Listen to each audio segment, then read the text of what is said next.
Hello, c'est Quentin. Cette semaine, on parle du lancement de Mark II, le nouvel objet connecté pensé comme une alternative plus calme aux écrans, de Linus Torvald qui tire la sonnette d'alarme sur l'impact de l'IA dans Linux et de la Google I.O. qui a eu lieu la semaine dernière, présentant une course vers l'intelligence artificielle générale qui s'accélère. Évidemment, bienvenue dans la bulle de la semaine, l'essentiel de l'actualité tech et design. Comment ça va, mes petits Zozio, mon petit Mathieu, mon petit Rewan, qui sont toujours là pour enregistrer? Bah évidemment qu'on est là. Là, ça me fait bien plaisir. Moi, là, c'est le temps des barbecues, c'est le temps des cerises, le temps des tempêtes. C'est le moment où c'est ça le va temps faire des tempêtes. plaisir. Mais ça va durer ou pas?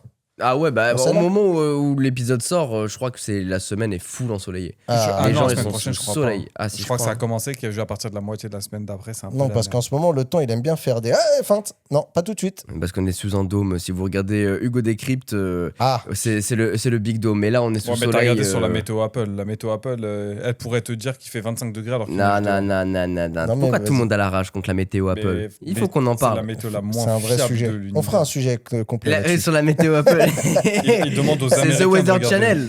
Ouais, Ça marche. Exactement. Non, mais par contre, alors, vrai débat là-dessus. On est en 2026. On n'arrive toujours pas à faire une météo précise. Non, c'est vrai. Ça, je trouve ça dingue. C'est vrai. Comment, Mais avec l'historique, on peut pas avoir une météo ultra précise? Alors que dans Retour vers le futur 2, le mec, il disait, il regardait sa montre, hop, il s'arrêtait de pleuvoir, il disait c'est Ouais. Cheat code pour les gars sur Paris, vous allez sur météo-paris.com. Le site, il est.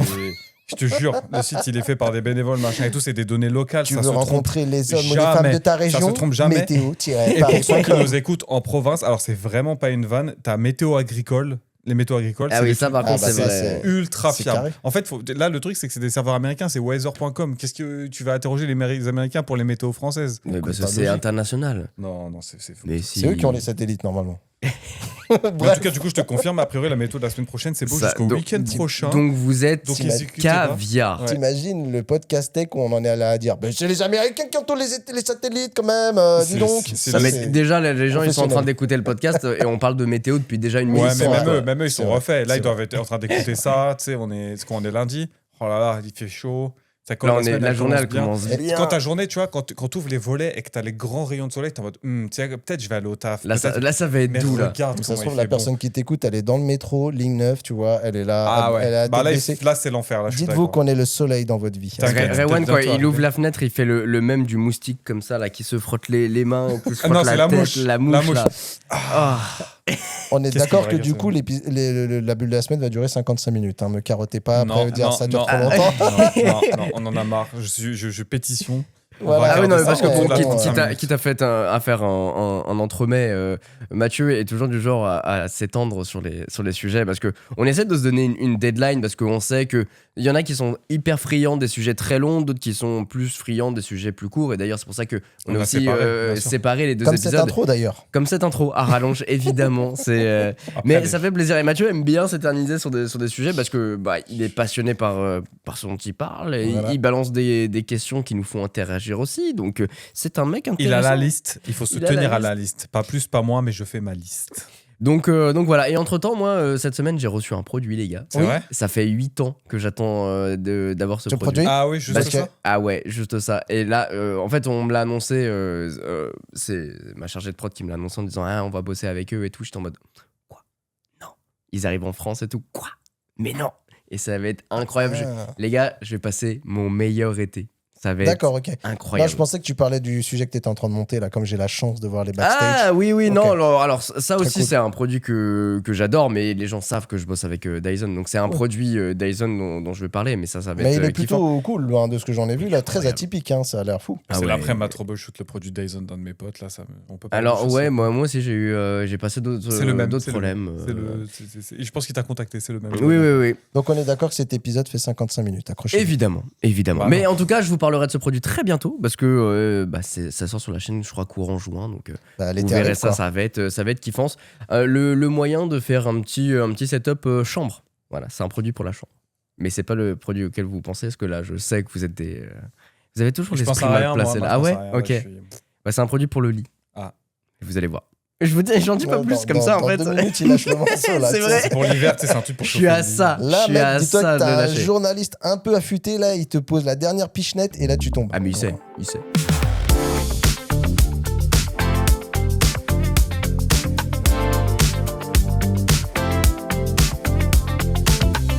Il y a un lancement qui est passé un peu sous les radars par rapport à la Google I.O. qui est un peu tout couvert, mais je suis là pour vous en parler, vous inquiétez pas, parce que par rapport à au sujet qu'on aime bien traiter sur le podcast, je trouve qu'il match pile poil, surtout par rapport au sujet qu'on a traité la semaine dernière sur les objets simples. Il arrive complètement là-dedans, ça s'appelle le Mark II. Mais pour ceux qui écoutent le podcast, et vous allez tout de suite avoir un éclair de génie, une épiphanie comme on dit. Mark, on en a déjà parlé. Zuckerberg, oui. Alors oui, Bonjour évidemment. Quentin, je fais le podcast et je ne vois pas du tout de quoi on parle. Le marque-page connecté. Ah putain. Vous vous en souvenez ça? Ah putain. Et ben voilà, ils reviennent avec le Mark II, sachant que le Mark I n'est jamais sorti. Mais, yes, mais qui avait demandé déjà le Mark 1? Qui a vu le produit et s'est dit putain, c'est incroyable, je voudrais Levez avec la encore main plus là de où vous êtes. fonctions. Mais moi j'avais participé à la waiting list et tout pour l'avoir, mais il est jamais sorti Pas en au fait. financement, il n'y avait pas de Il financement. n'y avait pas de financement. Ok.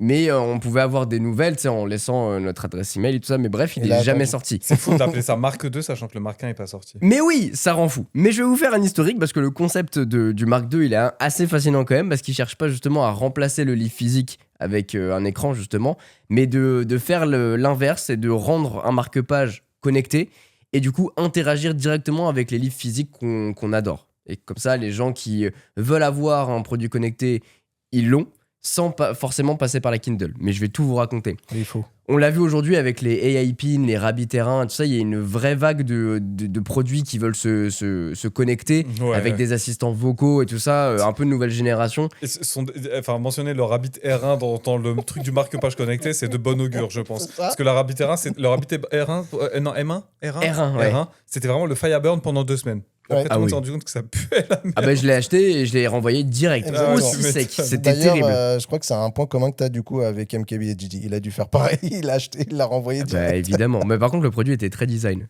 Mais en tout cas, je trouve que le Mark II, et tout comme la première version, il mélange vachement bien le côté par contre design industriel, accessoires de design, mini assistant et tout. C'est ça pour le coup en termes de design, je trouve ça très cool. Tu sais, pour l'instant, j'essaie de visualiser un marque-page connecté assistant. Tous les mots Alors que tu mets là. justement, j'y viens.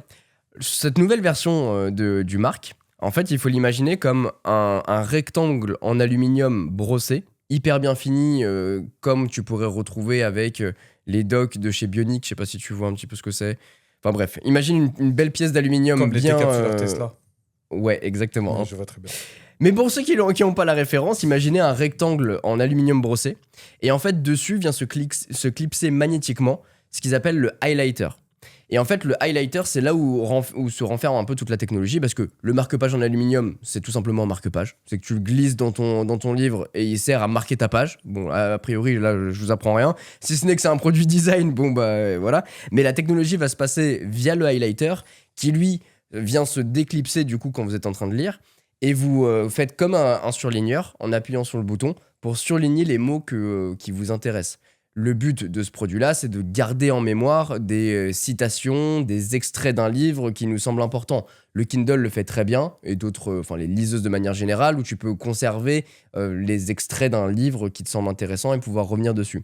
Là, c'est un peu le même principe, sauf que tu vas pouvoir le faire avec un livre traditionnel. Et du coup, tu vas surligner les passages qui te semblent intéressants. C'est compatible dans une centaine de langues et il y a une technologie de reconnaissance du texte qui est implémentée pour justement pouvoir être le plus fidèle possible. Allié à ça, on va aussi avoir une pensée vocale, ce qui veut dire que en plus du highlighter, tu peux aussi t'en servir comme mémo vocal pour soit lire un passage, soit tu as une pensée qui te traverse, tu as envie de parler d'un truc, Une idée qui une idée, Ouais. et bah tu peux aussi l'enregistrer. Et après, tu le reclipses de manière traditionnelle sur du coup le marque-page Ok. pour pouvoir le ranger.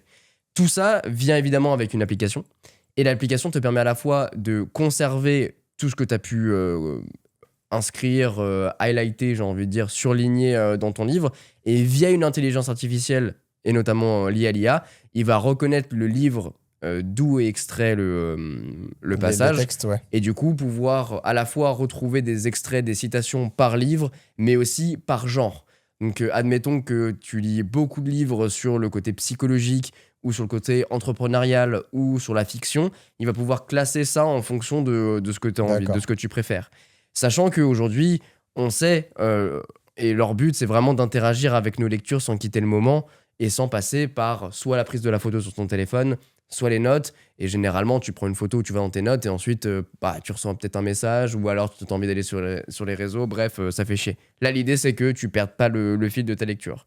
Donc c'est probablement l'élément le plus étrange du projet, c'est qu'à la fois ils ont fait une marque 1 qui n'est jamais sortie, ils passent directement aux marques 2 qui est commercialisée à partir de la Q3 2026 aux États-Unis, seulement aux États-Unis, Canada, pour Oh, merde. $159.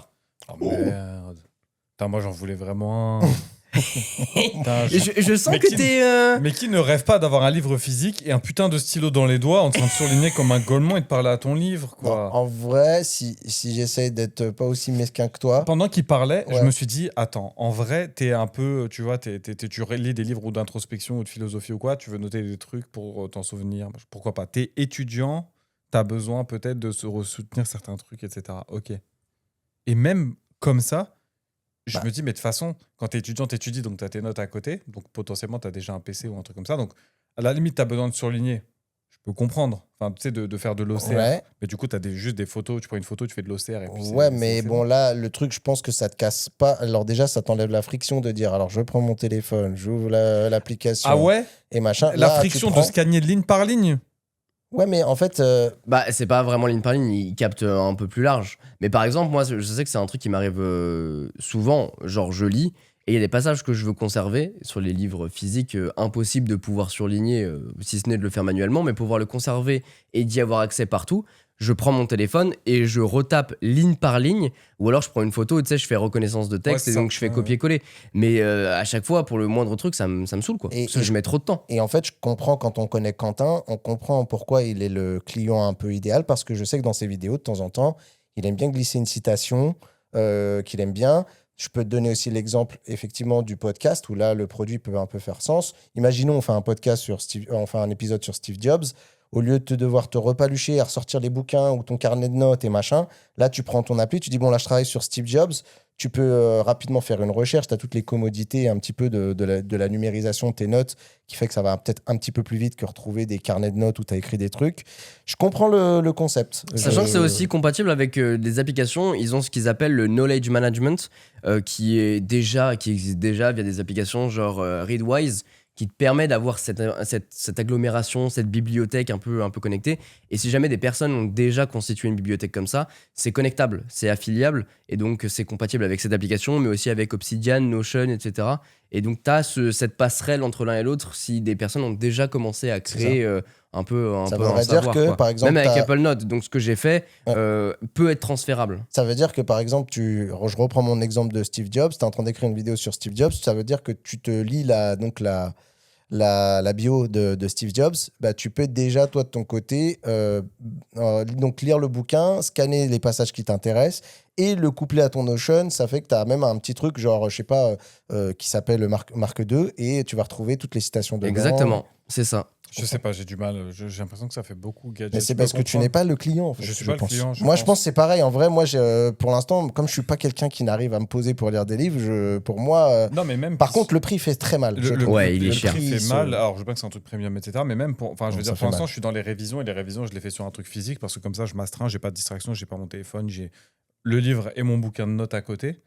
Et j'ai du mal à me dire que je peux remplacer ce truc-là par l'accessoire en disant, bah Ouais, mais voilà, je scanne. Si machin. tu reprends dans 3 jours ces notes-là, tu vois. Ouais. Parce que toi, moi, j'ai l'impression que quand tu nous dis ça, ça veut dire que T'es en mode t'es étudiant. en train ouais. de travailler ton truc et justement, t'as tes notes à côté de toi, machin. Mais si tu reprends le truc dans 3 jours, c'est pas mieux si tu dis, bah tiens, j'ouvre un onglet, tac, j'ai mon marque 2, j'ai tous mes Potentiellement, trucs. Tu vois ce si. que je veux dire Alors, mais pour le cas des étudiants, il est intéressant parce que le fait de devoir les retaper, ça te permet de mieux t'imprimer de l'information. Ouais, mais Entre- c'est pas je pense que tu vises pas la bonne cible. Ouais. Je pense, ouais. En fait, Je là, pense c'est que vraiment pour les gens qui lisent des livres traditionnels et qui veulent garder en mémoire certains trucs. Je me souviens que des fois, dans un épisode, je sais plus lequel, un moment où Quentin disait attends, il y a une citation, machin, et tu sais plus où tu l'as mis, tu sais plus c'était potentiellement quel livre. Là, j'imagine, tu ouvres une appli, tac tac, tu fais une Bah, recherche. c'est du terme. simple, tu vois, moi j'ai mon application Apple Notes, j'ai un onglet livres et dans les livres, je vais avoir les citations que j'ai pu noter par rapport aux différents livres que j'ai lus en mettant la page et du coup en recopiant à chaque fois le passage qui a été qui m'a plu. Du coup, Et c'est le effectivement, confort plus avec le Mark II où en fait, je t'ai dit, il n'a pas besoin de sortir son tel pendant qu'il lit son bouquin, dire ah, je note cette citation parce qu'elle m'intéresse, je pourrais en avoir besoin dans 15 jours parce que je vais sortir peut-être dans une vidéo ou quand 3 mois plus tard, il va faire une vidéo, il dit ah, j'avais une citation qui collerait bien, machin. Tu vois, c'est juste un peu du confort. Bah, C'est ça. écoute, Et puis même après, c'est pour le savoir de manière générale. Parfois, c'est des trucs un peu cool. Mais en tout cas, voilà, le produit, a priori, revient sur le devant de la scène. C'est cher, mais c'est vrai Très que cher. si vous regardez un petit peu, le produit est bien fini. Maintenant, c'est une marque qui est toute jeune. On la connaît pas. C'est une marque 2 d'ailleurs. toute jeune. Et c'est une marque Pardon. de toute jeune. Et on sait pas trop ce que ça va donner. Donc en vrai, tant qu'il n'y a pas de recul, et en vrai, tant que ça ne vient pas en Europe, Ouais. moi, je franchirai pas le T'as pas. juste mais, l'impression qu'ils ont mis un prix élevé parce qu'ils se sont dit non, il faut qu'on vise Il tout faut de qu'on suite soit premium. le bobo, mais oui, mais la évidemment. cible, il faut qu'on sente les gens qui ont de l'argent, donc il faut qu'on positionne le truc. Non, ce sera pas chez Action celui-là. Une fois n'est pas coutume, je reviens avec un petit sujet autour de Linux et en particulier Linus Torvald, donc le créateur, développeur et mainteneur du noyau Linux. J'ai l'impression, Rewan, quand il donne des blasts comme ça, tu sais, il a une espèce de. Tu sais, on a le Marvel MCU univers, le DC univers, et lui, il a Gabe Nowell, Linus Torvald, tu sais, Ah oui, la oui. Sainte Trinité, tu sais. c'est C'est vrai, ça. il faudrait trouver un troisième. Votre d'ailleurs. seigneurie. Je pense qu'à mon avis, il vient, il y en aura. Il doit y Je en crois que le avoir un troisième, c'est Mark Zuckerberg. Hein. Ah, vraiment pas, hein. Ah, vraiment autre. Lui, pas, il hein. serait dans les méchants, il serait dans les Vraiment super pas. vilains. Je saurais pas, mais bon point, j'en chercherai un On pour trouvera. la prochaine fois. Bref, et là pour le coup, et en plus il y a le combo Linus-IA, donc forcément ça ne peut que bien se passer. Alors, il n'est pas contre l'IA, il est contre l'utilisation, on va dire, abusive et mal gérée de l'IA. Je vous explique. Fais gaffe bien parce que t'as fait une Nadine Morano là. Alors, il n'est pas contre l'IA, il a un ami IA d'ailleurs. Non, mais non, vraiment pas. Le problème, c'est qu'aujourd'hui, les gens se servent des outils IA pour, dans la cybersécurité pour rechercher des vulnérabilités dedans. Donc, ils donnent une série d'instructions, trouvent des vulnérabilités dans telle partie du code de tel truc, ils les guident plus ou moins en fonction, ça nous donne des bugs ou des vulnérabilités. Ces vulnérabilités, ils s'en servent pour soit trouver des failles dans des systèmes et y accéder, mal. soit les revendre. C'est-à-dire, j'ai trouvé une vulnérabilité dans tel produit grâce à mes outils machin. Vu que vous avez un programme de bug bounty, donc de bug à la prime, payez-moi. Vu que j'ai trouvé une vulnérabilité pour vous. Linus Torvald, il y a, je crois, la semaine dernière, il a dénoncé une situation presque entièrement ingérable puisque la liste de sécurité privée du noyau, elle est submergée par des rapports de bugs générés par des outils IA. Donc, pour rappel, c'est des mecs qui font bosser l'IA, un peu comme ce que tu peux avoir. Il y en a plein, des trucs comme ça, des contenus générés par IA, des comptes, des influenceurs générés par IA, de la musique générée par IA. C'est des... Le slop, ce qu'on Ouais, appelle le airslop la de pourriture merde qui, d'IA. Ouais, la merde d'IA qui génère et ça rapporte de l'argent à certains. Le problème, c'est qu'on est passé de quelques rapports par semaine, une poignée à l'époque, là où maintenant les équipes, donc les bénévoles, hein, parce que je rappelle, il y a des employés, mais globalement, la plupart, les contributeurs d'Unix sont des bénévoles, enfin beaucoup sont des bénévoles, en reçoivent plus de 10 par jour. Ils vomissent quoi. 10 rapports de vulnérabilité par jour. J'en traite C'est un énorme. dans la semaine. Déjà, je pleure, non, c'est pas vrai. Mais un par jour, ça fait déjà pas mal quand tu... Juste pour comprendre ce qui est fait, essayer de développer un correctif.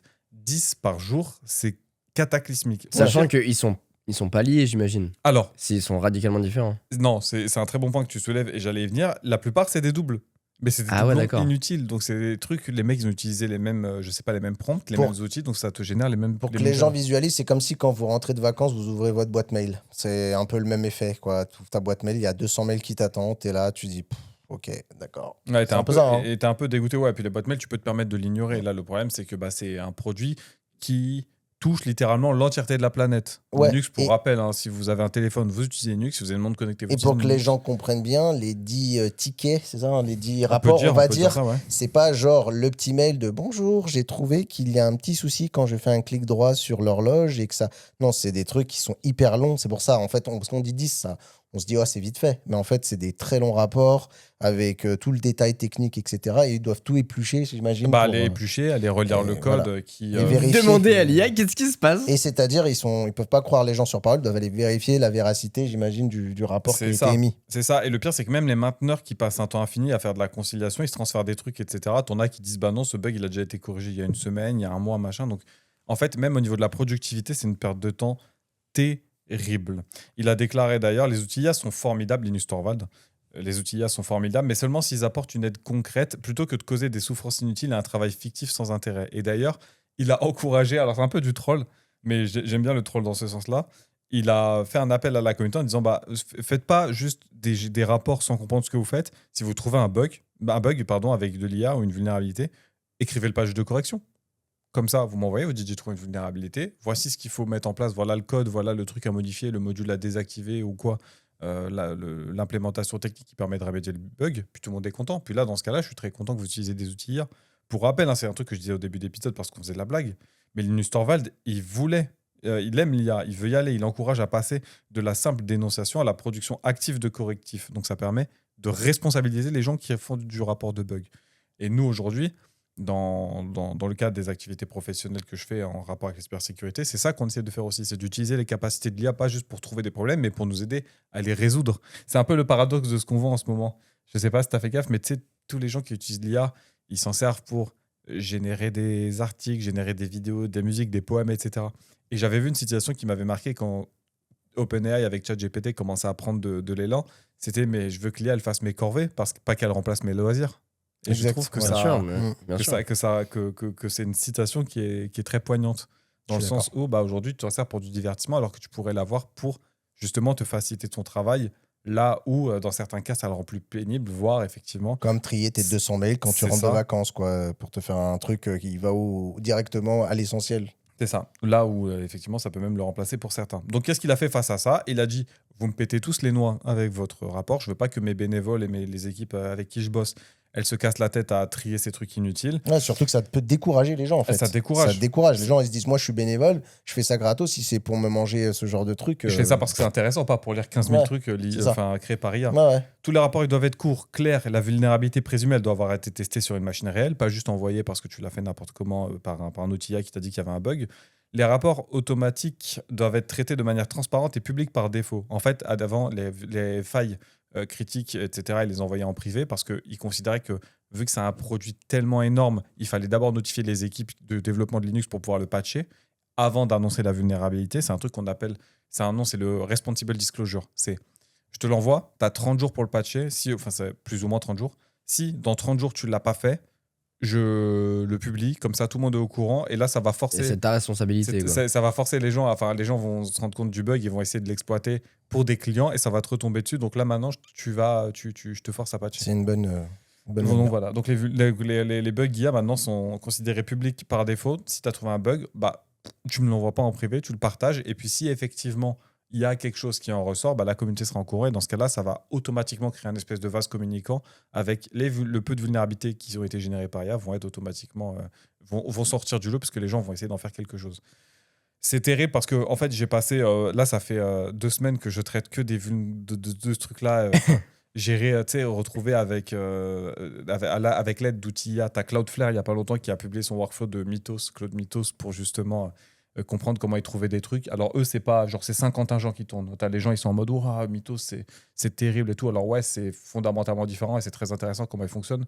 Mais c'est pas toi demain, tu lui donnes une source code, il te trouve un bug, machin. Si c'est un truc un peu stable, ça marchera pas. Ils ont énormément d'agents qui tournent en même temps, etc.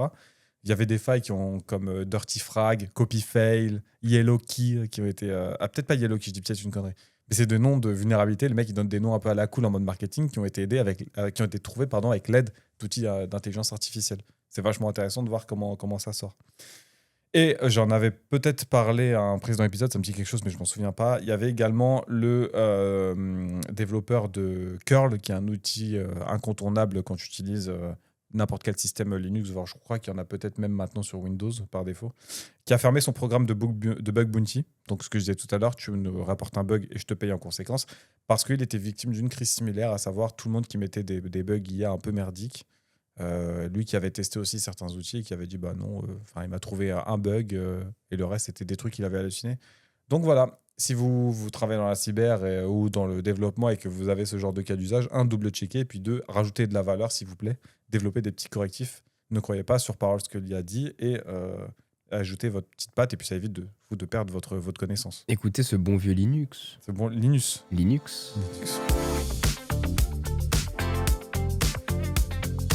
Bon, et ben nous, on est dans la semaine des annonces. On avait fait l'Android Show. For C'est sure. le tunnel Google, hein, on l'avait dit. Donc, on a eu l'Android Show qui avait eu lieu dans une précédente bulle de la semaine qu'on avait, Tout à fait dont couvert. on avait couvert et discuté. Et là, on arrive dans la grande messe. Donc, c'est la Google I.O., hein, qui est la conférence des développeurs. Qui était hyper attendu pour le coup là. Exactement. Mais qui moi, était- j'ai pas du tout écouté et apparemment, il y a écoute. des trucs très très stylés là. J'aime bien parce qu'on vient de dire qu'elle était hyper attendue et Rewan dit ouais non mais moi je m'en battais les couilles mais Ouais, c'est pas que je Et C'est que moi, Non, mais- je suis au courant à travers vous. ah que je voulais dire. t'attendais. tu l'as pas assez dit. Alors qu'il Effectivement. sera parfaitement au courant de la WWDC, tu vois. Exactement. Et d'ailleurs, je remercie quand même s'il y a des gens qui nous écoutent, qui étaient présents dans le live que j'ai fait de la Google I.O., qui était très très cool.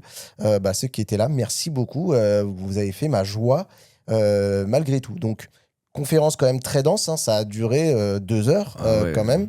Donc il y avait beaucoup de choses, et sachant qu'en plus là-dedans c'était IA à mort, donc on a eu la fameuse, tu sais, il y a toujours le même là en ce moment, maintenant dès qu'il y a une conférence, ils repèrent le nombre de fois où les gens ils disent AI, ils AI. cut, ils font AI, ça fait comme ça pendant des 2 ou 3, 4 minutes. Mais du coup, on comprend pourquoi maintenant ils scindent leur conférence. C'est qu'il y a un Android Show, un Exactement. XR, etc. Parce qu'en fait, la Google I.O. maintenant, c'est la Google AI I.O. quoi. Sachant que même dans l'Android Show, il y a déjà un peu d'IA, tu vois. Ouais. C'est-à-dire que ça déborde quand même un peu. Donc, mais effectivement, ils avaient beaucoup de choses à nous dire et je comprends finalement aussi pourquoi ils scindent cette conférence. Bon, l'idée, c'est pas de faire les 2 heures de présentation. Moi, j'ai repéré, on va dire, 4 produits phares pour le grand public qui peuvent être intéressantes.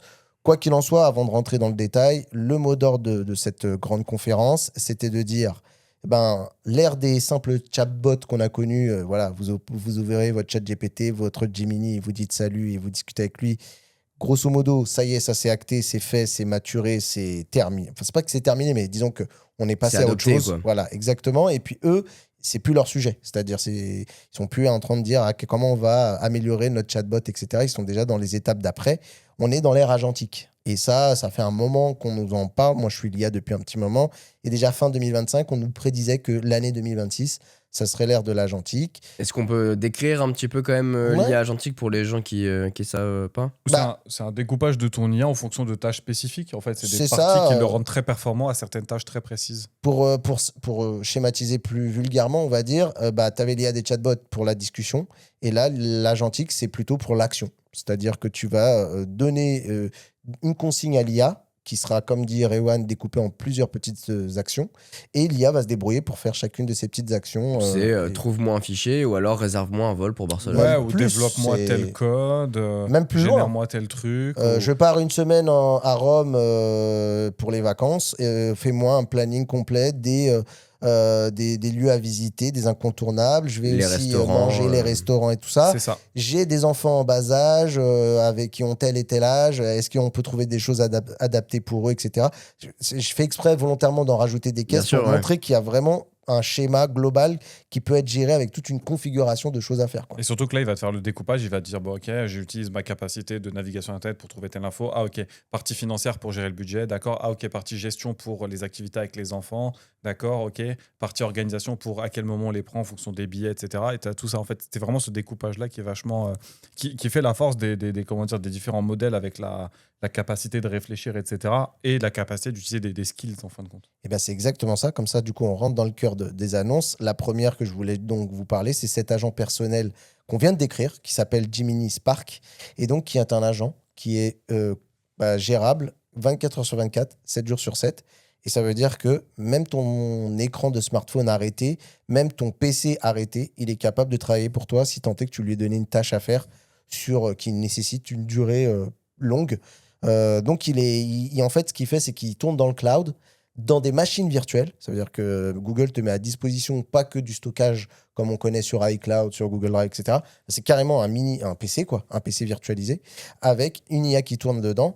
Tu sais, il y a eu un petit peu le phénomène qui a pas mal fait parler, c'est OpenClaw. Et OpenClaw, c'est pour ça que les gens achetaient des Mac mini pleine balle, parce que en fait, c'est littéralement ça. Ça Sauf tourne que- sur un ordinateur qui est dédié à ça en fait. Et c'est le truc qui a fait le méga buzz dont tous les geekos achetaient ça pour avoir son propre petit IA personnel.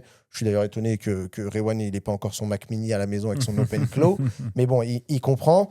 Quoi qu'il en soit, là, Google dit, c'est la réponse, dit, mais nous, c'est nous qui gérons de A à Z l'infrastructure, c'est dans le cloud, c'est sécurisé par nous, c'est pas, vous y allez pas à l'aveugle ou pas en mode débutant, on gère toute cette partie-là et on rend la chose, on fait de la commodité pour que monsieur tout le monde puisse gérer facilement cette gestion de cet agent qui est là. C'est un majordome, quelque part, qui s'occupe. C'est le fameux Jarvis, tu imagines dans Iron Man. On est en train d'arriver à là. Il n'y est pas encore totalement, mais c'est le chemin qui est pris. Donc ça, c'est donc ce qu'on me disait, l'ère agentique. Et donc, c'est IA agent personnel, 24 heures sur 24, 7 jours sur 7. Il y en a un autre aussi qui était assez impressionnant. C'est Gemini Omni et qui, lui, va tirer justement la partie de ce qu'on appelle l'IA multimodale. L'IA multimodale, c'est quoi? D'habitude, l'IA, c'est du texte, il répond du texte, de la voix, il répond de la voix. De l'image, de la vidéo, de la vidéo. L'entrée en sortie, c'est un peu la même chose. Là, vous allez pouvoir mettre de la musique, de l'image, de la vidéo, peu importe l'entrée. Il va être capable de tout prendre, de tout combiner et de vous faire une sortie. Soit vous lui demandez une vidéo, soit du son, soit du texte. Ouais, il montrait des exemples où tu écris un texte en disant... tu mets plein de photos avec une personne, un article, genre une robe, et tu lui dis change la robe de couleur, et puis après fais un extrait vidéo de ça. Et même pire que ça, c'est-à-dire qu'il y avait des mini-clips qui étaient générés et qui étaient assez fous parce que en tâche de fond, ce qu'on a vu aussi tout au long de cette conférence, c'est qu'il y a beaucoup l'évocation d'un des sujets qui est très intéressant et peut-être qu'un jour on aura la chance de l'avoir avec nous pour en parler. C'est Yann Lequin que toi tu as rencontré, qui était chez Meta avant, qui maintenant bosse sur sa propre startup. On appelle ça les World Models.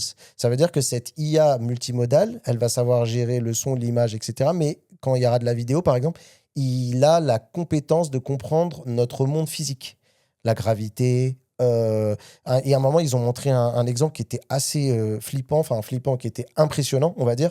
C'est donc Demis Hassabis, qui est le patron de Google DeepMind, le directeur de Google DeepMind, qui est un mec qui est d'une sommité. C'est l'équivalent d'un Yann Lequin, il est prix Nobel de chimie, pour te poser les bails. Et en fait, c'est une Google DeepMind à la base a été racheté par Google. D'accord. Et il fait une démo, il arrive, il est dans sa salle de bain, il est avec son téléphone, il filme, il touche le miroir et ça fait comme dans Matrix là. Le miroir il commence même carrément à venir recouvrir sa main et tout ça. Voilà, il a cette compétence là, c'est-à-dire que l'IA, elle a quand même percuté que le mec il se filme mais en face d'un miroir. Imagine la capacité d'une IA à capter, c'est un miroir, donc c'est un reflet, donc c'est une dinguerie, quoi. Et donc, le miroir, c'est à telle texture. Donc là, il lui a sans doute demandé, fais comme si je m'imprégnais dans le miroir, enfin, que le miroir se glisse sur moi. Et c'est assez fou. En fait, ce qu'il faut comprendre avec Omni, et donc, ils ont sorti la version Omni Flash 3.5, comme également leur nouveau modèle, c'est Gemini Flash 3.5. Donc, c'est le petit modèle. Le Pro arrivera le mois suivant. Mais pour te dire juste... ce qui est intéressant, c'est que ça va nous permettre d'avoir des trucs de créativité de fou. C'est-à-dire que toi, là, tu pourrais, par exemple, faire une de tes vidéos et tout d'un coup avoir envie de changer toute l'atmosphère autour de toi, te déguiser, je sais pas moi, en Iron Man parce que tu parles, je ne sais pas, d'une technologie qui te fait penser à ça. Bref, peu importe, ça va nous décupler notre créativité dans nos vidéos, en fait. Surtout, ce qui est intéressant, c'est qu'on n'a plus besoin de passer par plein d'outils différents, en payant des abonnements partout, etc. Là, l'idée, c'est que tu as un tout en un. Et ça, c'est top. C'est le futur, en fait, de ce genre de plateforme. Et en tout cas, je pense que c'est là où veulent tendre tous les constructeurs. Mais c'est juste... Enfin, les constructeurs. Les créateurs. Mais c'est juste que c'est compliqué de créer un modèle performant. J'ai envie de te dire, la seule pièce manquante, c'est Hardisk qui en parlait. J'écoutais un petit peu son résumé aussi de ce qu'il voyait sur cette partie-là de la Google I.O. Et là, je suis d'accord avec lui. En fait, il manquerait plus qu'une brique qui vienne s'alpaguer sur Premiere ou sur DaVinci Resolve, que moi j'utilise, parce que c'est vrai que ça veut dire que ta séquence là que tu veux trafiquer, on va dire que tu veux... Il faut que tu l'exportes, tu la mettes dans le cloud, qui la traite, qui est machin, et qu'après tu la remettes dans ton montage. Il nous faudrait juste une petite API qui vienne... MCP, c'est ce qui, nous, côté cyber, on a déjà des MCP qui arrivent sur certains outils dont les gars servent, et en fait tu peux bloquer des modèles et lui donner un certain nombre d'instructions, et il pilote l'outil à ta place. C'est ce que ChatGPT faisait avec Canva, des trucs comme ça. Mais mais là ça serait le pousser plus performant et faire un clic droit, modifier bien avec Gemini, quoi. C'est bien qu'il y ait un espèce de rapprochement entre Adobe et DaVinci, et donc et pour pour justement faire cette dernière brique-là qui est assez impressionnant. Il y a un sujet aussi que moi j'attendais pendant longtemps et qui m'est un peu passé, je vais pas te mentir. La VR. Ça va être intéressant de voir. Non, la VR est le grand absent de cette Google I.O. De toute façon, je pense que côté casque VR, ça pue côté Android XR. Mais Android XR, je le rappelle, c'est bien au-delà des casques, c'est aussi les lunettes. Parce que là, il y a eu un truc quand même sur les lunettes, mais c'est pas là où tu voulais en venir. Mais si, quelque part, c'était là où je voulais en venir, mais du coup, c'était pas sur la partie, parce qu'ils ont annoncé les lunettes, typiquement. Donc, ils annoncent des paires de lunettes avec écran et sans écran. Spoiler alert, ceux avec écran, c'est pas pour tout de suite. Ils ont juste dit qu'ils y travaillaient dessus parce que je pense qu'ils sentent le souffle sur leur cou. Tu sais, c'est Meta qui a les Ray-Ban Display qui, eux, sont déjà un petit peu sur le chemin de l'adoption de ces technologies-là, là où Google et Apple, ils sont aux abonnés absents. Mais en tout cas, eux, ils ont balancé donc leur partenariat pour les lunettes connectées avec, alors c'est un espèce de truc bizarre, c'est Google avec Samsung, donc ils font leurs lunettes. Pour la partie display et tout, en même temps, même pour la partie normale, il y aura des lunettes normales Google, Samsung, mais j'ai l'impression qu'ils essaient... Ah ouais? Ouais. C'est ça. Il y aura, pour moi, c'était pour la technologie, ce partenariat, et ensuite, ils travaillaient avec les lunetiers. Non, en fait, Samsung fait un peu le hardware. C'est-à-dire que Samsung, il va mettre la puce Qualcomm, parce qu'il y a aussi Qualcomm dedans, qu'on oublie généralement, mais c'est Samsung qui va mettre en place, sans doute, c'est la partie haut-parleur, etc. C'est là où on voit vraiment... sur l'IA. Google, c'est Gemini, voilà, la partie software. Tu sens vraiment, par exemple, c'est ça qui est un peu étonnant, c'est que Google, maintenant, fait des pixels. On pourrait se dire qu'ils n'aient pas besoin tout le temps d'avoir Samsung ou d'avoir juste Samsung comme ça un partenaire. Non, les deux se tiennent par la main. Ils s'aiment bien. Ils s'aiment bien. Il doit y avoir un truc qu'on ne sait pas. S'ils se tiennent par la main, c'est qu'il y a peut-être du financement un peu partagé, il y a peut-être des trucs comme ça. Ça coûte cher. Je pense qu'il y a une dépendance mutuelle. C'est-à-dire que Samsung ne peut pas se passer de Google pour la partie OS et la partie IA. Bien que pour moi, il y a un truc très bizarre, c'est que Samsung fait tout pour avoir son Galaxy AI. Parce que pour moi, il y a toujours ce storytelling qui date depuis des années où les Coréens, ils essaient de pas trop dépendre des Américains. Il y a toujours un peu de géopolitique là-dessus. Ouais. Et c'était d'ailleurs le gouvernement coréen qui, a très longtemps, avait dit à Samsung et à LG, même à l'époque, il y en a marre de votre dépendance Android, ça serait bien qu'on ait des trucs. C'est pour ça qu'il y a eu des Tizen qui ont été essayés. Bref, en tout cas, là, c'est pas le sujet, et que du coup, Samsung a une super maîtrise du matériel. Donc les deux se tiennent par la main parce que ça les arrange bien aussi. Mais comme tu l'as dit, il y a aussi d'autres partenariats qui sont mis en place, comme Warby Parker et Gentle Monster aussi également. Et donc là, c'était l'occasion pour eux, tu sens, de lancer au moins une fenêtre de tir. On nous dit que les lunettes, elles arriveront cet automne, en tout cas pour la partie uniquement audio. Et donc, on va avoir... Audio caméra aussi. Audio caméra, oui, c'est ça, pardon. Ouais, mais pas display, c'est ça que je voulais dire. Mais audio caméra, et c'est vrai que je pense que Meta peut trembler parce que Gemini, c'est quand même autre chose en termes d'IA. Moi, je sais que pour avoir mes Meta Ray-Ban, et je l'entends beaucoup de la part de pas mal de gens qui ont des lunettes Meta Ray-Ban, tout le monde leur dit Meta AI, ça casse un peu les couilles. On attend grave quelque chose comme Gemini qui, de toute façon, est bien mieux intégré dans tout l'écosystème. Et d'un point de vue image, design, c'est vrai que Gentle Monster, c'est une marque qui monte aussi vachement en réputation chez les plus jeunes. Et par rapport à une image comme Ray-Ban qui est internationale, mais effectivement un peu vieillissante parce que c'est dans l'inconscient collectif, on sait que c'est une marque qui est iconique, mais c'est vrai qu'il y a d'autres marques comme ça coréennes, Gentle Monster, dont on avait déjà parlé. Dont on avait déjà parlé, qui montent vachement. Warby Parker, je connaissais pas pour le coup. Non, mais Warby Parker d'ailleurs c'est américain, d'après ce que j'ai vu. Ouais, j'ai cru comprendre. Voilà. Et de toute façon, je sens qu'en ce moment il y a une méga hype autour de la Corée, que ce soit la musique, le lifestyle, même un peu le cinéma, la mode et tout. Je pense, moi je suis un boomer maintenant, mais je pense qu'il y a une hype de ouf autour de ça. Donc des lunettes qui arrivent. Je te cache pas que si je pouvais remplacer mes Meta AI par Gemini sur mes Ray-Ban, je serais le plus heureux des hommes. Après, je vais pas te mentir, je trouve que le sujet, il a trop traîné en longueur et que tout le monde risque un peu de se cramer. Je sais pas pour vous, mais est-ce que toi, ça te hype encore les lunettes connectées? Moi, j'ai l'impression que ça m'a un peu... ok. Bon, en vrai, ouais, ça me manque un peu en fait de filmer. Il y a des moments où je me rends compte que j'ai envie de filmer des trucs avec mes lunettes. Mais en même temps, on en parlait, le design des Ray-Ban me fait un peu chier. Est-ce que c'est pour autant je vais me tourner vers Gentle Monster? Je pense pas, parce qu'en plus je crois que c'est une seule paire qui font et c'est plutôt féminin, alors que Warby Parker c'est plus traditionnel et pour les hommes, enfin pour un peu mixte, mais je sais pas. En vrai, il faudrait avoir l'opportunité de les essayer et d'avoir le choix en termes de design, mais Ouais, mais moi ça me tente. Sachant qu'ils sont très très chauds parce que eux, du coup aussi, ils ont lancé une compatibilité Android et iOS. Et par exemple, ils montraient un truc intéressant, le fait de pouvoir prendre une photo. Ils avaient pris la photo de la scène et de balancer tout en vocal. C'est-à-dire, même si tu n'as pas ton téléphone sur toi, tu dis ouais, Jiminy, fais-moi. Elle avait demandé de retoucher l'image, de faire un truc un peu créatif sur l'image de la photo de la Google I.O. Et en fait, elle avait eu la visualisation sur sa montre connectée. Donc, pas besoin de sortir le téléphone. Je trouvais ça assez intéressant. Donc oui, pas mal, pas mal. Donc, on va voir si ça relance. Parce que c'est vrai que Meta, ils ont quand même sécurisé un partenaire fort. Pour rappel, Google a tout fait pour essayer de dégager Meta du partenariat avec Ray-Ban. Et Meta a été tellement en Ah, c'est panique. même Exilor Luxottica, non? Ouais, ouais, c'est Carrément, leur c'est la Luxottica, maison. c'est le groupe, ouais, ouais. C'est le groupe. Et c'est à tel point que Meta, ils ont tellement flippé qu'ils ont dû sécuriser en investissant le board, donc je sais pas comment dire en Conseil français, le d'administration. conseil d'administration, pardon, ouais, j'avais perdu mes mots. Donc tous ceux qui prennent les de- grandes décisions de où va l'argent, Voilà, avec qui on se mac. ils ont quand même pris 5% pour sécuriser, pour être sûr qu'il n'y ait pas quelqu'un d'autre.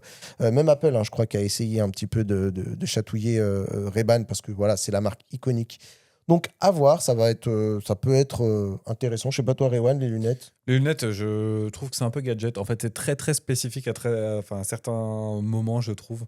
Quand t'es content quand tu les as, mais après les avoir quand t'as pas forcément envie d'avoir la fonction filmée, je trouve que c'est. Voilà. Il y en a sur lesquels j'ai vu les Meta Ray-Ban. En vrai, c'est plutôt discret quand t'as le modèle tout noir et tout, mais. En vrai, pour les vacances, c'est moi. Parce que moi, je me souviens que quand je les ai pris la première fois et que je les ai testés, c'était pile au moment où je partais en vacances. Et c'est un méga banger. Ah, mais ça, je suis d'accord. C'est-à-dire que j'étais Je dans pars les pas en vacances. transports, Pas le temps. t'écoutes la musique sur les branches, t'as pas d'écouteurs, c'est sympa. Et comme je le disais aussi, tu prends des photos de moments avec ta famille. Et en fait, quand tu sors, comme on le disait, quand tu sors ton téléphone et que tu le braques sur quelqu'un, la scène se fige parce que tu vas faire ta photo. Que là, avec les lunettes, comme c'est tellement discret, les gens restent plus ou moins encore un peu naturels et tu peux capter le moment comme tu l'aurais voulu. Filmer, c'est pareil, voilà, ça reste naturel, les gens ne comprennent pas que tu filmes. D'ailleurs, il commence à avoir plein d'histoires cheloues autour des lunettes. Là, Ah il oui. y a un revival là, des Oh Google là Glass là. avec des trucs creepy, des mecs qui suivent des meufs, qui les filment, des mecs qui se font agresser parce que même moi, je commence un peu à paniquer. Les mecs se font agresser parce qu'ils ont des Meta Ray-Ban et du coup, il y a des mecs qui se chauffent en mode ouais, tu me filmes alors que les mecs ils filment peut-être pas et qui se font embrouiller. Je vais te donner un exemple concret où moi-même, je un peu pas censure parce que c'est pas le bon terme, mais que je m'auto-modère quand j'ai mes Meta Ray-Ban, quand je vais chercher mon enfant et que je rentre dans l'école maternelle. C'est mes lunettes de vue, hein, pourtant. Bon, après, je suis pas bigleux, donc ça va, mais j'ai le réflexe de les relever pour juste que les gens Oui, que les qui gens pensent reconnaissent. pas que. Peut-être que les gens reconnaissent le modèle, je me dis, et se disent, ouais, putain, est-ce qu'ils me filment en secret ou pas? J'ai vu qu'il y a des gens qui mettent déjà des capuchons pour cacher la loupiote. D'ailleurs, moi, la question que je me suis posée quand j'ai vu l'annonce des glaces, alors on les a vus de loin, ils ont fait une petite démo et tout, machin, mais j'ai pas vu de témoins lumineux, tu sais. Et donc, je me posais la question, j'attends de voir parce que j'ai eu Greux au téléphone, Aurélien, qui est passé en plus d'ailleurs dans mon live, et je lui ai dit, c'est intéressant de voir si tu peux prendre les produits et voir s'il nous dire s'il y a un témoin lumineux, parce qu'il me dit oui, mais Mais il me c'est semble que sûr, c'est mais réglementaire. bah, ça doit Ils être obligé. sont- Ouais, il me semble que c'est Mais ils sont je- obligés maintenant. Mais sais pas apparemment, si c'est dans règle- les deux branches, là, c'est deux caméras. Donc, Je sais à pas si confirmer. c'est réglementaire, mais en tout cas, je sais que j'avais pas mal de gens, j'ai vu, qui essayent de mettre du bypass. En fait, tu peux les cacher, Oui. mais ils détectent, ils t'autorisent pas à filmer. Alors, oui, Et t'autorises t'as pas, des mais trucs logiciels ou. enfin, même apparemment plus con, parce que j'ai rencontré quelqu'un justement qui a ce truc-là. En fait, il suffit de lancer la caméra et après tu mets le capuchon. Et apparemment, moi j'ai jamais testé, ça fonctionne. C'est-à-dire une fois que tu lances la vidéo, c'est très con. Hein. c'est pas super con. Tu mets ton petit capuchon et tu vois Ah, si plus c'est le cas, ça va pas tenir très longtemps. Ouais, ouais, ouais, ouais. Bah, de toute façon, je sais que Meta un peu transpire sur ce sujet-là parce qu'on sent qu'il y a un petit revival tu sais, des Google Glass de l'époque qui avaient déjà causé ce problème. Je pense que les mentalités, elles ont évolué. Malgré tout, il y a toujours ce petit garde-fou, enfin, ce petit sujet en tâche de fond qui fait que les gens sont encore un petit peu alertes et c'est pas plus mal que ça pour tout ce qui est vie privée. Et je vais terminer sur une dernière annonce qui est intéressante, qui va nous servir. Ça s'appelle Ask YouTube et agent de recherche. C'est vraiment intéressant là pour le coup. Alors, Ask YouTube, je suis un peu mitigé parce que comme je suis YouTuber, je me sens concerné. Les gens peuvent faire une requête sur un problème et en fait, ça va leur trouver l'exact moment d'une vidéo YouTube pour régler le souci. imagine-toi, nous, on est très conscient qu'aujourd'hui, le watch time, c'est un petit peu l'or noir de YouTube et que YouTube récompense les vidéos qui ont un watch time, c'est-à-dire un temps de visionnage qui est regardé de bout en bout, du début jusqu'à la fin. Si les gens ils commencent à faire des demandes de l'IA et que toi, tu t'es fait chier à faire un test de téléphone de 15-20 minutes, je parle pour moi du coup là, et que les gens, ils ont juste l'accès au... 30 secondes. Genre l'autonomie, ils veulent quoi. l'autonomie ou voir juste la photo si c'est bien ou pas. Même si c'est déjà un peu le cas avec le chapitrage. Bon là, avec l'IA, je sais pas ce que ça va donner. J'espère que YouTube pensera à nous à ce moment-là. Et si tu crois que c'est pas déjà le cas pour tout ce qui est recherche, bah, typiquement, tu as des petits médias qui en souffrent déjà, puisque bah, quand tu fais une recherche avec l'IA, il va t'interroger Ouais. les top recherches dans lesquelles tu n'as pas forcément les petits articles, les trucs, je sais plus qui en parlait. Et Afrandroid qui en parlait, genre, bah, ça va être dramatique pour eux, même parce que tu as l'AI Overviews, ça, j'en parle pas trop parce qu'en fait, en France, on est exonéré de ce truc-là parce qu'il y a des réglementations et c'est vraiment purement en France. Ça veut dire qu'en Italie, ils ont l'AI Overview et en France, tu l'as pas du tout pour une raison spécifique à la France. J'ai plus le problème exact qui fait que, en fait, c'est le droit voisin ou tu sais, les trucs, le fait de taper dans un média, d'aller chercher la réponse dans un média. En France, on est plus sévère qu'ailleurs Ah dans oui, le ok, monde. oui. En gros, tu peux pas piller un article du Parisien, par exemple, pour prendre une info. Et donc là, ici, tu as un levé bouclier un petit peu de cette... Je suis pas certain de cette info, hein, parce que moi, quand je le tape sur Brave, j'ai un résumé direct à chaque fois que je tape sur Brave. Oui, mais sur Google, tu pas l'AI Overviews, tu peux aller voir, c'est sûr et certain. Je sais, on l'a pas. Ok. Ça, c'est sûr et certain. Il y Bref, a, tout ça il y a pour- un truc, je crois on parlait de chercher la séquence dans YouTube, Hum. mais maintenant ça arrive un petit peu. Hein, tu sais, quand tu tapes sur Google, Oui, une recherche. je Ouais. sais pas, réparer un robinet, il te met des vidéos YouTube et ils te mettent une section Oui. qui peut t'intéresser. Ouais, bah là, c'est le niveau juste ultime de Oui, tout ouais, ça, là-dessus, avec ouais. encore plus, voilà, avec même je pense qu'ils piochent même dans ce qu'on appelle, nous, les transcriptions des textes. Oui. Ça veut dire que tu as et le bout de vidéo si tu as envie de le voir, mais sinon, tu as juste le texte qui t'explique ce que tu as besoin de savoir. Donc ça, c'est assez flippant. Et pour les agents de recherche, tu as des choses intéressantes qui te permettent de surveiller des sujets d'actu, mais aussi des produits et des prix. Ça veut dire que finit un peu tu sais, la peur de dire bah il y a un produit qui se vend très bien, qui est en rupture de stock tout le temps. Et ben là, tu peux missionner ton IA en lui disant get quand le produit il est de nouveau en stock, get le produit quand il est en promo. Et du coup, en fait, l'IA te dit c'est bon, il est en stock, je te l'ai mis dans un panier, tac, t'as plus qu'à valider et pour l'achat. Pareil, quand il te monte ton panier, il te dit hey, j'ai été scruté, il y a voilà les codes promo. Tiens, t'as un code promo pour ci, pour ça, si tu veux les mettre cumulés, tac, tac, tac. Ça, c'est trop bien. Ça. C'est dinguerie. Et l'idée, c'est que derrière, tout passe par Google Pay qui pousse à mort Wallet. Bah ouais, c'est ça, c'est trop bien, mais ça va Et- pousser à la conso de fou aussi. Hein. Il y aura Parce que comme- tu auras les partenariats avec les C'est mecs, ça. ouais, tiens, tu vas l'avoir en premier parce que tu payes Google, tu passes par les annonces Google. enfin. Et pareil, Amazon, même si ça peut être un achat sur Amazon, Amazon est un peu invisibilisé parce que vraiment, là, c'est l'IA qui te montre, genre limite, ton panier qu'il a tout préparé dans Google Wallet. Et il te dit, voilà, c'est prêt à l'achat. Ça passe même plus sur Amazon. Et du coup, bah, tu traînes plus peut-être potentiellement sur Amazon pour dire, tiens, je voulais acheter ça. Et finalement, j'ai acheté 2 ou 3 trucs, un peu comme on fait dans les Ikea, les magasins où on nous fait traîner pour... Faudrait expliquer à toutes ces grandes boîtes là que Cyberpunk, c'était censé être une dystopie, hein, pas un tutoriel. Hein. Eh ben, apparemment, ils sont à plein dedans. D'ailleurs, si tu veux un peu plus aller dans la dystopie, il faut savoir que Google a annoncé qu'il traitait désormais plus de 3,2 quadrillions de requêtes, donc les tokens, par mois. Donc ça a fait x7 en un an, pour vous donner un petit peu une ordre d'idée. Ouais. Donc voilà, c'était la Google I.O. Je terminerai juste par dire que... Qu'on a dépassé grandement. Mais vas-y, je te Qu'on l'a laisse. dépassé, j'avais dit 55. Et du coup, en fait, pour donner un exemple, je trouve qu'il y a un sentiment mitigé. C'est-à-dire que tu as une double facette sur lequel on reviendra peut-être, hein, on en discute avec Quentin et toi, Rewan, tu nous diras si c'est un sujet qui te botte. On va peut-être un peu attendre la WWDC pour avoir les 2 conférences. Mais il y a un truc où Google, ils ont signé presque une masterclass en IA en termes d'annonces, où c'est presque banger sur banger qu'ils ont annoncé. En tout cas, il y a un gros effet waouh sur l'utilisation. Après, il faudra voir. Et je vais te quand dire, tu l'adopteras, mais- à la fin de la conf, j'ai oublié d'en mentionner, mais on parle juste d'AGI qui serait peut-être déjà plus proche que ce qu'on le pense. Certains imaginaient 2035 Donc pour cette fameuse intelligence artificielle générale, c'est-à-dire qu'il soit meilleur qu'un humain et qui s'auto-améliore et qui auto-propose des trucs, ça veut dire qu'elle pourrait automatiquement genre auto-proposer un médicament pour des maladies, des solutions pour le réchauffement climatique. Ça, c'est le message de Demis Hassabis qui est clairement venu faire le taf pour Google parce que Google a racheté DeepMind. Donc, il est là pour faire un peu le marchand pour Google parce qu'il le doit. Mais lui, derrière, ses préoccupations, c'est ça, hein. Ils ont sorti Gemini for Science avec des vrais sujets de fond sur les maladies, sur prévention, sur, par exemple, les ouragans, les trucs comme ça pour aider les gens à se préparer au mieux sur ce genre de choses. Donc, il y a ces sujets-là en tâche de fond, c'est vertigineux quand on y pense.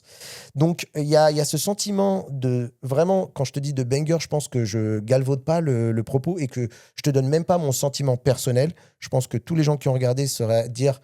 C'était incroyable ce que l'IA projette en termes de faisabilité et de paradigme. Et pour la perception des gens, on n'est pas au rendez-vous, quoi. Et la perception des gens est limite un peu l'inverse. Ça a fait l'effet de trop d'IA, tue l'IA, fatigue de l'IA, et en même temps, tu le disais, Cyberpunk n'est pas un tutoriel, c'est une dystopie. Et pourtant, on a cette sensation où on pourrait tous succomber dans cette dystopie. Et cette dystopie, elle n'arriverait pas par un régime autoritaire, elle arriverait en nous séduisant par le confort de déléguer l'ensemble de notre vie à une IA. Donc, je trouve que j'essaie de signer cette conclusion en vous teasant potentiellement un sujet qui pourrait être fait sur Bubble. Dites-nous, d'ailleurs, si vous seriez chaud pour qu'on en parle. Est-ce que l'IA est tout simplement en train d'absorber tout ce qu'on doit faire dans nos vies? Ou est-ce que simplement, aussi, l'autre cas d'usage, pour pas essayer d'être trop négatif, elle nous augmente pas? Et peut-être que c'est ce que je dis un peu, alors je spoil ma vidéo, je dis en fait, est-ce qu'on n'est peut-être pas juste à un moment de vertige où là, on a une techno en face de nous qui est tellement vertigineuse, qui nous fait un petit peu, tu vois, on recule d'un pas ou deux, mais qu'en fait, une fois qu'on aura pris le taureau par les cornes, j'ai envie de dire, on y verra tous les bienfaits, les maladies guéries, nous, même dans nos vies, augmenter parce que plus efficace, plus heureux, parce que plus de temps ou plus proactif. Il y a vraiment... On verra, en tout cas, il y a beaucoup de questionnements. Et la balance, c'est vrai que elle peut basculer d'un ça camp peut comme faire l'autre. partie d'un épisode dédié par rapport à ça. Comment, en tout cas, les GAFAM s'approprient tout ça. Et est-ce qu'on va toujours rester fidèle un petit peu à cette IA et comment ça va se développer? Mais dites-nous tout ça dans la bulle vocale si jamais vous voulez qu'on en parle. Et puisqu'on est là, et puisque c'est la fin des actus, pour les braves, jeudi prochain, on parle de la tech pensée, designée pour aller plus vite. Un clic en moins, une attente supprimée, une vidéo qui démarre instantanément. On s'est posé une question. À force de vouloir nous faire gagner quelques secondes partout, est-ce qu'on finit pas par perdre autre chose en échange? Vous verrez, c'est un sujet passionnant et on en parle jeudi évidemment sur Bubble. À très vite. Ciao. Ciao, ciao.